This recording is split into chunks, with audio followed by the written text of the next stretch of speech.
I'm often asked about sloping lies, and the answer is quite a tricky one because we're generally working on the theoretical world where we're assuming people hit the ball straight, which of course they don't generally.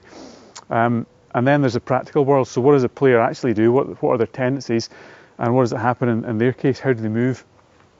So we'll look at the theoretical world first. So generally speaking, if I was hitting a shot from a situation where the ball's above my feet as it is here, then the club face is going to point a little different to normal. So normally I'd be set up somewhere around here.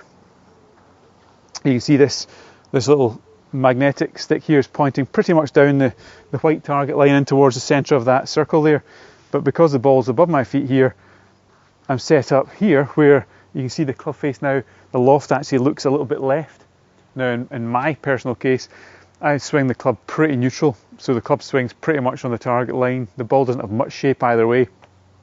So theoretically here, what would happen is, with the club face pointing left, that would launch the ball left, and you'll see it hit left of this target. It would then curve away further left. But that's not what happens to me, so paying attention to your own tendencies and understanding what happens and being aware of what happens is going to be key to your performance. So if I set up here and play in the theoretical world, setting up here, this should launch left of that little target, and it would then hook further left. A couple of little changes you can make to help out a little bit. First of all, we can use some of the club length. So if I go down the handle a little bit, and rather than being set up here, I can go down the handle a little bit, and that'll take away some of that change in the loft direction or face direction. So by going down the handle, standing a little closer, getting the weight towards the toes a little more, stops you falling that way with the slope too. So when I introduce a golf ball here, that should start the ball a fraction left and still hook a bit further left.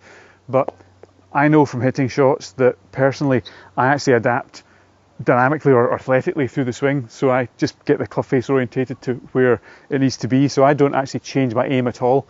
So I get myself set up, down the handle, weight a little more towards the toes, and from there I just move in a way,